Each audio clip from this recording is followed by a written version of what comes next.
చిత్తశుద్ధుడా అడ్డం పడకని చెప్తున్నా నేను.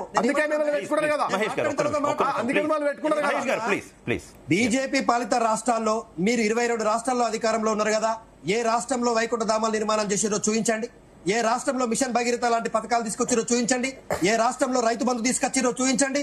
మేము చేసినామయ్యా, మేము మార్కెట్ యార్డులు నిర్మాణం చేసినాము, రైతు వేదికలు నిర్మాణం చేసినాము. మేము రైతులను మీలాగా మోటార్లకు మీటర్లు పెట్టి విద్యుత్ బిల్లులు తీసుకురాలి. మేము రైతులకు మోటార్లకు మీటర్లు పెట్టమని చెప్తా ఉన్నాము. మేము నరేంద్ర మోడీ గారు ఆదానికి అంబానికి ఈ దేశంలో ఉన్న ప్రభుత్వ రంగ సంస్థలన్నీ తాకట్టు పెడితే చూస్తూ కూసోం. మేము ఈ రాష్ట్రం చాలా ప్రత్యేకమైంది. ఈ రాష్ట్రం మీద అవాక్కులు చెవాకులు పేల్చుడు, ఏర్పాటుని ప్రత్యేకంగా విభజనని కించపరిచినట్టు మాట్లాడుతూ చూస్తూ ఏం ఈజీగా లేము. శివకుమార్ గారు చెప్పండి. శివకుమార్ గారు, ఈ అభివృద్ధికి సంబంధించినటువంటి ఆరోపణలు ప్రత్యారోపణలు పక్కన పెడితే, ఇందాక నేను దత్తాత్రేయ గారికి అడిగినటువంటి ప్రశ్న, ఈ ఎన్నికల్లో విస్తృతంగా ప్రచారం చేశారు కాంగ్రెస్ పార్టీ నాయకులంతా కూడా బీఆర్ఎస్ బీజేపీ ఒకటేనని. అది మీ పార్టీకి మేలు చేసింది, ఆ పార్టీలకు ఎంత కీడు చేసిందో కూడా ఎన్నికల ఫలితాల్లో మనం చూస్తాం. ఇప్పుడు అదే అస్త్రాన్ని రివర్స్ లో మీ మీద టార్గెట్ చేస్తున్నట్టుగా ఉందిగా. ఇప్పుడు ప్రస్తుతానికి ఈరోజు బీజేపీ కాంగ్రెస్ పార్టీ అలయన్స్ అంటే ఒకటే. ముఖ్యమంత్రి రేవంత్ రెడ్డి గారు ప్రధానమంత్రితోని ఏదైతే రాష్ట్రానికి కావాల్సిన నిధులు అనే రకంగా కలవడం, ఇది ఆపోజిషన్ పార్టీ కానీ ఇటు మేజర్ గా రేవంత్ రెడ్డిని ఈ రోజు కాంప్లికేటెడ్ గా చేసింది నరేంద్ర మోదీయే. నవ్వుతూ నేను గిల్లినా నీకు నొప్పైందా అనే రకంగానే నరేంద్ర మోదీ చేసిన వ్యాఖ్యలు. అది ఆ నరేంద్ర మోదీ చేసిన వ్యాఖ్యలు. ఒక్క విషయం చెప్పండి శివకుమార్ గారు, అసలు ఎందుకు కాంగ్రెస్ పార్టీ పూర్తి స్థాయిలో రేవంత్ రెడ్డి గారిని ఓన్ చేసుకోలేకపోతుంది? ఇటు తెలుగుదేశం పార్టీకి సంబంధించినటువంటి నాయకులు ఓన్ చేసుకుంటున్నట్టు, లేదంటే భారతీయ జనతా పార్టీ మీద ఇప్పుడు వస్తున్నటువంటి ఆరోపణల నేపథ్యంలో ముఖ్యమంత్రి గారికి ఆయనకి ఏదో సన్నిహిత సంబంధాలు ఉన్నాయన్నట్టు ఈ ప్రచారం తప్పితే కాంగ్రెస్ పార్టీ నాయకులు, కీలక పార్టీ నాయకులు, పాత కాంగ్రెస్ తరమంతా కూడా ఎక్కువగా ఓన్ చేసుకోలేని పరిస్థితి ఇప్పటికీ ఉందనేటటువంటి వార్తలు వస్తున్నాయి. ఏం జరుగుతుంది అసలు? శివ, ఒక్కటి గుర్తుపెట్టుకో, ఆల్రెడీ రేవంత్ రెడ్డిని వర్కింగ్ ప్రెసిడెంట్ గా కాంగ్రెస్ పార్టీలోకి తీసుకురావడం జరిగింది. టీడీపీకి ఆయన రాజీనామా చేసి అటు వాళ్ళ పాత బాస్ ఎవరైతే చంద్రబాబు నాయుడుతో పర్మిషన్ తీసుకొని కాంగ్రెస్ లోకి రావడం జరిగింది. ఆయన కాంగ్రెస్ లోకి రావడానికి కూడా చంద్రబాబు నాయుడు రేవంత్ రెడ్డి గారితో మాట్లాడిండ్రు. ఇదంతా జనరల్ గా జగమెరిగిన సత్యం. కాకపోతే వర్కింగ్ ప్రెసిడెంట్ వచ్చిండు, తర్వాత అధ్యక్షుడు అయిండు, తర్వాత పార్టీ అధికారంలోకి వచ్చింది. అధికారంలోకి వచ్చిన తర్వాత ఈ రోజు కాంగ్రెస్ పార్టీ స్టాండ్ ఎట్లుంటుందంటే, కాంగ్రెస్ పార్టీ ఐడియాలజీ గానీ, కాంగ్రెస్ పార్టీ ఎందుకంటే ఇటు రేవంత్ రెడ్డికి కాంగ్రెస్ పార్టీకి ఈ పార్టీలకు వచ్చినప్పటి నుంచే సంబంధం తప్ప మిగతా అంతకుముందు పార్టీ ఐడియాలజీ గానీ, పార్టీ అనేది కాంగ్రెస్ పార్టీ సిద్ధాంతానికి ఆయన కట్టుబడి ఉన్నట్టు కనబడతలేదు. ఇప్పుడు ఈ రోజు హైకమాండ్ దాని మీదనే ఈ రోజు నిర్ణయం తీసుకుంటది. ఎట్టి పరిస్థితుల్లో ముఖ్యమంత్రి రేవంత్ రెడ్డి కట్టడి చేస్తారు. ఆయన ఆలోచించే విధానంలో మార్పులు ఏమన్నా ఉంటే మటుకు ఎప్పటికప్పుడు హైకమాండ్ దాన్ని ఖచ్చితంగా ఈ రోజు నెక్స్ట్ జరిగే దాంట్లో ఇటువంటి ఏమి ఉండవు కథనాలు. ఎందుకంటే ఈ రోజు ప్రస్తుతానికి ఇప్పటి వరకు రేవంత్ రెడ్డి ప్రధానమంత్రి నరేంద్ర మోదీతో కలిసినా, లేకపోతే విభజన హామీ చట్టం గురించి కానీ, లేకపోతే ఫ్యూచర్ సిటీ గాని, ఇంకా ఏదన్నా విషయాల మీద కలిసింది అది వేరు. ఈ రోజు మీనాక్షి నటరాజన్ గారి సబ్జెక్ట్ ఎంత సీరియస్ ఉన్న తర్వాత పోయినందుకు ఈ రోజు ఇది లైమ్ లైట్ లోకి వచ్చింది. ఈ రోజు అయినా కూడా ఒకసారి ఆలోచించాలి. ఎందుకంటే బీజేపీ ప్రభుత్వం చేస్తున్న వ్యాఖ్యలు, గతంలో నరేంద్ర మోదీ ఒక సభ మీరు నా దగ్గరకు వచ్చేయండి అని ఇండైరెక్ట్ గా కాకుండా డైరెక్ట్ గానే చెప్పినప్పుడు దాని రియాక్షన్ లేదని ఇప్పుడు పాపారావు గారు చెప్పినట్టు ఇది ప్రజలలో సంకేతాలు చాలా సీరియస్ గా పోయినాయి. దీని మీద మటుకు నరేంద్ర మోదీ ప్రభుత్వం చేసిన ఇది ఒక కాంట్రవర్షియల్ టాక్ అనేది ఖచ్చితంగా ఈ రోజు ప్రజలలో ఉంది, కాంగ్రెస్ పార్టీలో ఉంది. ఇటు రేవంత్ రెడ్డి కాంగ్రెస్ పార్టీ కేడర్ కూడా విశ్వసించట్లేదా? అసలు పూర్తి స్థాయి విశ్వాసం ఉందా ముఖ్యమంత్రి రేవంత్ రెడ్డి గారి మీద కాంగ్రెస్ పార్టీ కేడర్ లో? ఒక్కవేళ కాంగ్రెస్ పార్టీకి ఆ విశ్వాసం లేకపోయి ఉంటే ఈ పార్టీకి రేవంత్ రెడ్డి ఆ కుర్చీ మీద ఉండేది కాదు. కాకపోతే ఒకటి ఏంటంటే అభివృద్ధి పరంగా పోతున్న ఆయన ఎప్పటికప్పుడు సంజయ్ చేస్తుండు కాబట్టి ఈ రోజు హైకమాండ్ కూడా నమ్మడం జరిగింది. రాహుల్ గాంధీ గారు బాగా దగ్గరుండి యువకునివి ఖచ్చితంగా పార్టీని స్టాండ్ గా తీసుకొని పోవని చెప్పి చెప్పడం జరిగింది. ఇప్పటికీ కూడా ఎన్నో సార్లు రాహుల్ గాంధీ గారు పిలిచి కూడా చెప్పిండ్రు అనేది మాకున్న సమాచారం. ఇప్పుడు ఈ రోజు జరిగే అత్యవసర సమావేశంలో కూడా రేవంత్ రెడ్డికి ఖచ్చితంగా ఏంటి అనేది ఆయన జవాబు చెప్పాల్సి వస్తుంది, మాట్లాడాల్సి వస్తుంది. ఆ తర్వాత ఆయనలో ఏమన్నా బీజేపీ అనుకుంటున్నట్టు లేకపోతే రెండు పడవల మీద కాలు అనేది, లేకపోతే చంద్రబాబు నాయుడు లేకపోతే ఇదంతా కూటమి ప్రభుత్వం ఈయన మీద ఎఫెక్ట్ చేస్తుంది అనే రకంగా మాట్లాడితే కాంగ్రెస్ పార్టీ స్వయాన కామ్ గా ఉండదు. కాకపోతే బీజేపీ ప్రభుత్వం చెప్పుకున్నంత 12 సంవత్సరాల నుంచి చేసింది ఏం లేదు. బీజేపీ నాయకులు ఎంత చెప్పినా వాళ్ళ 8 మంది ఎంపీలు 8 మంది ఎమ్మెల్యేలనే వాళ్ళ దగ్గర సఖ్యత లేదు. ఈ రోజు దేశం కోసం ధర్మం కోసం అన్నోళ్ళనే వాళ్ళ పార్టీల పక్కన పెడుతున్నారు. వీళ్ళు కలగంటున్నారు మొదటి నుంచి, మేము మొత్తానికి తెలంగాణ కైవశం చేస్తాం, తెలంగాణ రాదు. ఇవాళ భ్రమ తప్ప వాళ్ళు చేసేది రేపు ఏం లేదు. Right okay.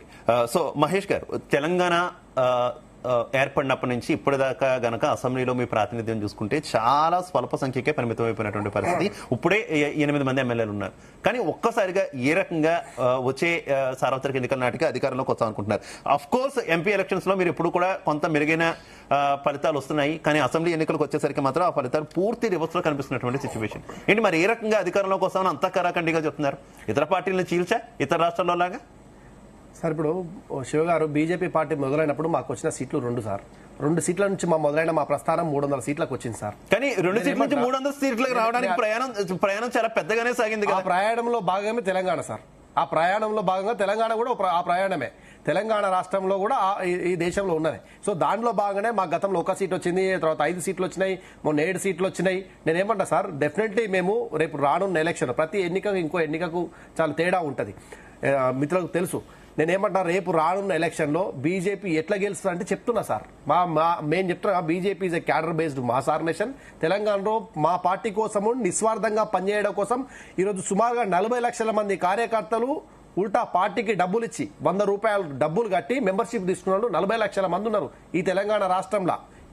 ఇంత మెంబర్షిప్ ఏ పార్టీకి లేదు.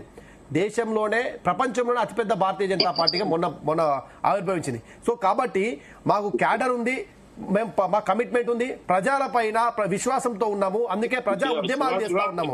ప్రజా ఉద్యమాలు మేము చేస్తా ఉన్నాం సార్. ఈ తెలంగాణ రాష్ట్రం ఏర్పడిన తర్వాత టీఆర్ఎస్ పార్టీ చేసినటువంటి విశృంఖల ఏదైతుందో, టీఆర్ఎస్ పార్టీ చేసినటువంటి విశృంఖల ఏదైతుందో, అవినీతి ఏదైతుందో, దాని నుంచి విరక్తి చెందినటువంటి ఒక క్వశ్చన్ ఏదో మిమ్మల్ని అడుగుతారంటే ఒక్కసారి వినండి. ఒక క్వశ్చన్ ఏదో మిమ్మల్ని అడుగుతారంటే శివకుమార్ గారు, మహేష్, నేను ఒప్పుకుంటా, బీజేపీలో మీ క్యాడర్ ఉంది, మీరు గ్రాస్ రూట్ లెవెల్ కార్యకర్తలు కష్టపడుతుండ్రు. కానీ మీ బీజేపీ ప్రభుత్వము ఎక్కడైనా మీ నాయకులకు, మీ సెకండ్ లైన్ లీడర్షిప్ కి నీలాగా కష్టపడేటువంటి ఎవరికన్నా పదవులు గాని అధికారం ఇస్తుందా? పక్క పార్టీలకి తవ్వుకొని వాళ్ళని తీసుకొచ్చి అధికారంలో పెడుతున్నారు తప్ప మీ బీజేపీలా సఖ్యత లేదు.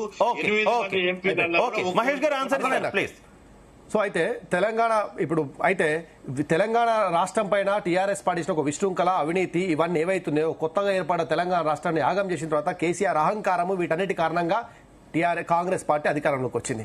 కాంగ్రెస్ పార్టీ వచ్చిన తర్వాత కూడా ఒక ఆశతోని, అరే నాకు అధికంగా నిధులు ఇస్తారు, అధికంగా పెన్షన్స్ ఇస్తారు, మాకు స్కీములు ఇస్తారని చెప్పేసి ఆశతో తెలంగాణ ప్రజలు ఓట్లేసిన తర్వాత తెలంగాణ ప్రజలకు కాంగ్రెస్ పార్టీ హైడ్రా ద్వారా, మూసీ ద్వారా చేసినటువంటి ఒక విజృంభణ ఏదైతుందో, దీంతో వేసారి పేరు ఇచ్చినటువంటి హామీలు నెరవేర్చక ఈరోజు రైతన్నలను గోసపెడుతూ, ప్రతి ఒక్కరిని గోసపెడుతూ, అరిగోసలు పెడుతున్న కారణంగా తెలంగాణ ప్రజలు కాంగ్రెస్ పైన కూడా విముఖతతో ఉన్నారు.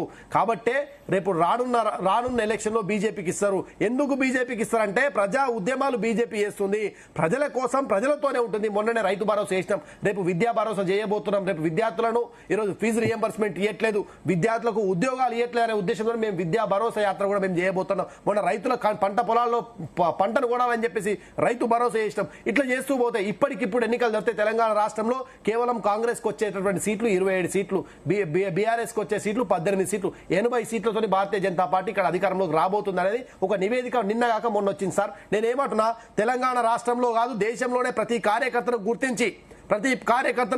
గుర్తించి వాడు ఆర్థికంగా ఉన్నోడా లేదా అని కాకుండా పనిచేసే కార్యకర్తకు పదవులు ఇస్తూ అందరం ఎక్కినటువంటి పార్టీ భారతీయ జనతా పార్టీ. అందుకే ఒక చాయ్ వాలా ఈరోజు ప్రధానమంత్రి అయిండు, ఒక చాయ్ వాలా ఒక ప్రధానమంత్రి అయిండు, ఒక గాయ వాలా ఒక సీఎం అయిండు. ఎక్కడో ఉన్నటువంటి ఒక పని మనిషిని తీసుకొచ్చి మంత్రిని చేశారు, ఒక విద్యార్థి పరిషత్ నాయకుడిని ఈరోజు మొన్న మంత్రిని చేశారు. ఇట్లా చెప్పుకుంటూ పోతే దేశంలో అనేకమైన విజయాలు ఉన్నాయి సార్. ఇక్కడ మాది కుటుంబ పార్టీ కాదు, మాది ప్రజల పార్టీ, బడుగుల జనతా పార్టీ సార్. దత్తాత్రేయ గారు కంక్లూడ్. సార్, ఏ పార్టీ అయినా దేశంలో అధికారం కోసం పాలించడానికో లేకపోతే అధికారంలో రావడం కోసం ఏమైనా చేసుకోవచ్చు. కానీ ఈ దేశంలో నరేంద్ర మోడీ గారు ప్రధానమంత్రి అయిన తర్వాత పెరిగిన నిరుద్యోగం ఇవాళ ప్రశ్నిస్తా ఉంది. మొన్న లీక్ అయినటువంటి నీటి పేపర్లు ఇవాళ నరేంద్ర మోడీ గారిని కాక్రోచ్ పార్టీ వచ్చి ఈ దేశంలో ఆయనని ఎక్కడ కూడా తిరగలేని పరిస్థితి తీసుకొచ్చేటువంటి పరిస్థితి మనం చూసినాం. అట్లాగే రైతుల కోసం పెంచేటువంటి ఎఫ్సీ కొనుగోలు, రైతు పంటల కొనుగోళ్ల విషయంలో కేంద్ర రాష్ట్రం ఆడిన నాటకాలు చూసినాం. అట్లాగే పెరుగుతున్న పెట్రోల్ డీజిల్ రేట్ల విషయంలో మనం చూస్తా ఉన్నాం. ఇవాళ తెలంగాణ రాష్ట్రమే కాదు దేశవ్యాప్తంగా మణిపూర్ లాంటి రాష్ట్రాల్లో మహిళల మీద దాడులు, తెలంగాణ రాష్ట్రంలో హోం శాఖ సహాయ మంత్రి కొడుకు లాంటి వ్యక్తుల యొక్క దాడులు, ఇవన్నీ తెలంగాణ సమాజం మొత్తం గమనిస్తా ఉంటది. బీజేపీ పార్టీ నాయకులు మాటలు చెప్పొచ్చు. నరేంద్ర మోడీ గారు ప్రధానమంత్రి అయిన తర్వాత రూపాయి విలువ విలవిలలాడుతూ పడిపోయిందండి. 66 పైసల రూపాయి విలువ ఉన్నప్పుడు ఆయన చేతిలో పెడితే ఇవాళ 93 పైసలకు పడిపోయింది. కేవలం రూపాయి డాలర్ తో పోలిస్తే 7 పైసలే. ఇంత దిగజారిన పరిస్థితి తీసుకొచ్చిన నరేంద్ర మోడీ గారు మళ్ళీ నేను ప్రధానమంత్రి అయితే కలలు కనడం దేనికి సంకేతం అని? ప్రతి సంవత్సరం 2 కోట్ల ఉద్యోగాలు ఇస్తామన్నారు, ఎక్కడ పోయినాయి?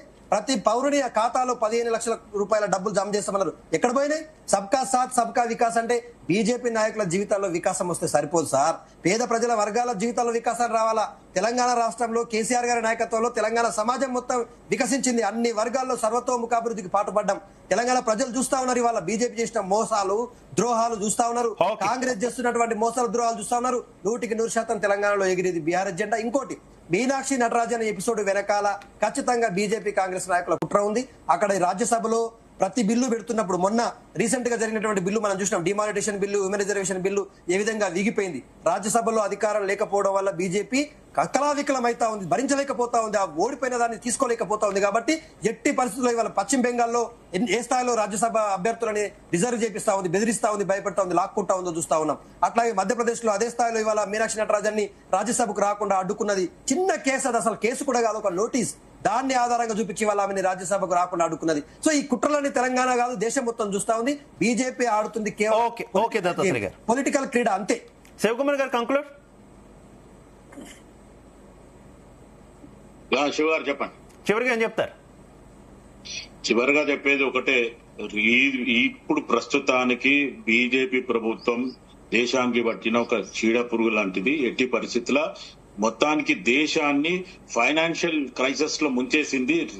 ఏ రోజు మొత్తానికి బంగారాన్ని కూడా, ఈ రోజు 100,000 కోట్ల బంగారాన్ని కూడా అమ్మేసిండు. అంటే నరేంద్ర మోదీ నేను 12 సంవత్సరాలు నేను నెహ్రూ గారిని మొత్తానికి మైల్ రాయి అధిగమించిన అని చెప్పుకుంటుండు. కానీ నెహ్రూ గారు చేసిన పనులు, ఈ రోజు నరేంద్ర మోదీ చేసిన పనులు కూడా ఈ రోజు చలామణి అవుతున్నాయి, మొత్తం సర్క్యులేట్ అవుతున్నాయి. ఈ రోజు సోషల్ మీడియాలో ఆయన చేసింది ఏందనేది. ఇప్పుడు ఇంతకుముందు దత్తాత్రేయ చెప్పింది కూడా యాజ్ యూజువల్ గానే. మొత్తానికి ఈ రోజు నరేంద్ర మోదీ చేసిన అభివృద్ధి ఏందో వైట్ పేపర్ రిలీజ్ చేయమని చెప్పండి. ఈ 12 సంవత్సరాల మొత్తానికి నెహ్రూ గారిని ఆయనను కంపేర్ చేసుకోవడానికి ఎక్కడ కూడా ఆయన అరుడు కాదు. చాయ్ వాలా అనే ఒక గొప్ప చెప్పుకుంటారు తప్ప ఆయన ఈ రోజు 30 లక్షల రూపాయల సూట్ వేసుకుంటాడు, మష్రూమ్ ఆయన ఫ్లైట్ లో వస్తుంది. అటువంటి చాయ్ వాలా మరి ఎక్కడి నుంచి ఎక్కడ పోయిండు ఒకసారి ఆలోచించాలి. ఆయన అంటే దేశాన్ని మొత్తం క్లిష్ట పరిస్థితులు. ఆయననేమో ఫ్లైట్లలో తిరగొచ్చు, ఫ్లైట్ లో మష్రూమ్ రావచ్చు, కానీ ప్రజలు డీజిల్ వాడొద్దు, పెట్రోల్ వాడొద్దు, మంచి నూనె వాడొద్దు, మొత్తానికి ఏం చేయమంటారు? గడ్డి తినమంటారా? వచ్చే దీని పోయి సచ్చే దీని వచ్చింది. ఈ రోజు మొత్తానికి ఏది తినాలనుకున్నా మొత్తానికి కంజూసీ లెక్కలు చేయమని చెప్తుండు చాయ్ వాలా. అర్థం చేసుకోవాలి. ఓకే శివకుమార్ గారు, రైట్. మహేష్ గారు కంక్లూడ్. సార్, ఇప్పుడు ఇక అభివృద్ధి ఇవన్నీ వేసుకుంటూ పోతే రూపాయి వాల్యూ, పెట్రోల్ వాల్యూ చెప్తే నేను అరగంట చెప్పగలితే ఇంకో రోజు పెట్టుకోవచ్చు. కాంగ్రెస్ వాళ్ళకి దీన్ని మాట్లాడే రైట్స్ లేదు. అయితే ముఖ్యంగా మనం ఏదైతే టాపిక్ పెట్టుకున్నామో, రేవంత్ రెడ్డి గారు అనే వ్యక్తి పిడికిల్లో ఉన్నట్టు నీళ్ళ లాంటి వ్యక్తి అండి. ఆయన ఉంటాడా, బయటికి పోతాడా, లేకపోతే కాంగ్రెస్ పార్టీ ఆయన సస్పెండ్ చేస్తుందా, లేకపోతే విడి సతీష్ ఇక్కడ డీకే శివకుమార్ కూడా సస్పెండ్ చేస్తుందా, అది వాళ్ళ వ్యక్తిగత వ్యవహారం. మీనాక్షి నటరాజన్ గారి విషయంలో అయితే వాళ్ళు అక్కడ మధ్యప్రదేశ్లో వాళ్ళు ఉన్నటువంటి ఎమ్మెల్యేలు తీసుకుపోయి ఫామ్ హౌస్ లో కూర్చోబెట్టి అందరికి మందు పోసి విందు పెట్టి ఆపుకుంటారు. మరి లీగల్ టీం మీరు ఏం చేస్తుండండి? లీగల్ టీం పనిచేయాలి కదా. అది మీ ఫెయిల్యూర్ ను, మీ ఓటమిని ఒప్పుకోలేక బీజేపీ మీద పడేయడం ఇలా సాధారణమైంది. ప్రజలు దీన్ని ఎవరు పట్టించుకోవట్లేదు.